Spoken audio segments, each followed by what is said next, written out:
Regresamos a Argumentos, seguimos conversando con Fernando Rivera, abogado, licenciado en Filosofía, especialista en Gobierno y Políticas Públicas.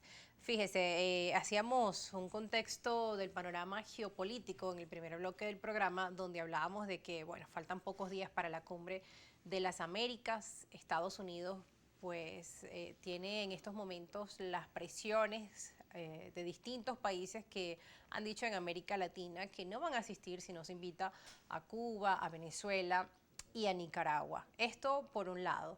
Por el otro, también los países del Caribe se han pronunciado. Y bueno, ¿cuál sería entonces la estrategia de Biden para tener éxito en una cumbre? ¿Qué está pasando con Estados Unidos? También muchos se preguntan por qué Estados Unidos decide a quién invitar y a quién no a esta cumbre de las Américas.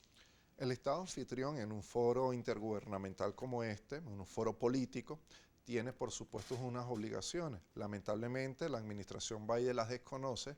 Yo creo que la mejor solución para evitar ese efecto boomerang que en materia diplomática está sufriendo la convocatoria de la Casa Blanca a la Cumbre de las Américas es precisamente reconocer toda la diversidad política existente en la región. Mientras los Estados Unidos continúen una política de determinar de forma unilateral quienes pueden participar en los organismos internacionales, foros políticos como este, lamentablemente siempre vamos a tener este tipo de tropiezos. Y ahora estamos en momentos difíciles para el mundo. El tema de la guerra obviamente preocupa, se avecina según la Organización de las Naciones Unidas una crisis alimentaria, tenemos el tema de la crisis energética. Entonces se supone que serían momentos en que la región pues debería abordar en forma conjunta estos temas, pero en paralelo al tema de la Cumbre de las Américas también hay mecanismos de organización regional. Por ejemplo, está la Comunidad de Estados Latinoamericanos y Caribeños, CELAC, que ha venido pasando con otros organismos de integración que, digamos, han perdido la fuerza que tuvieron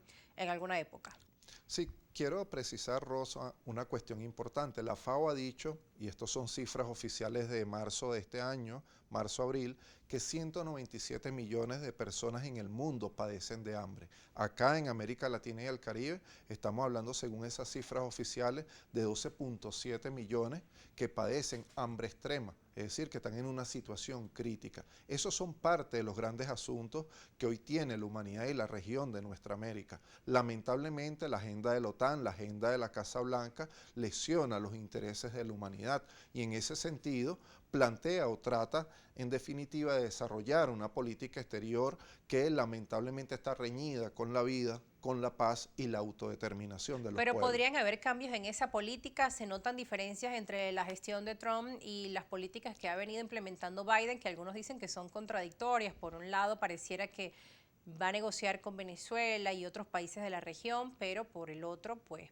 pasan hechos como este, donde no invitan a todos los países por razones políticas.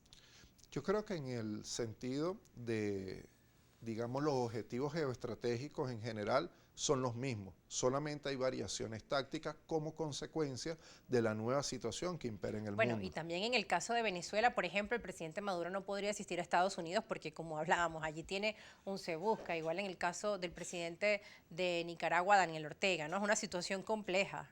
Desde luego, pero es parte de una planeación, es parte de la imposición de los intereses geopolíticos de los Estados Unidos. Cuando nosotros observamos, por ejemplo, lo que se viene haciendo junto al gobierno de Colombia actual en materia militar, cuando vemos que se realizan ejercicios, el último fue con submarinos de capacidad nuclear, cuando vemos las bases militares desplegadas allí en Colombia y en el resto de algunos países del continente, amenazas explícitas contra Venezuela en el plano militar, Y se avecinan bueno, cambios en Colombia eso también. en Se nos acaba el tiempo, pero sí, es otro elemento que está ahí eso en en la mesa. definitiva tiene que ser superado porque eso no permite, digamos, el respeto a relaciones diplomáticas que nos permitan avanzar de manera conjunta. Entonces creo que en definitiva en las cumbres de las Américas lo que hay es un gran rechazo generalizado a la política estadounidense para esta parte del mundo. Y que a Estados Unidos le interesa retomar las relaciones comerciales por encima de las diferencias políticas tan marcadas que hay, ¿no? Sí, el Banco Mundial ha señalado que como consecuencia de la situación actual en Europa del Este hay una inflación en materia de hidrocarburos,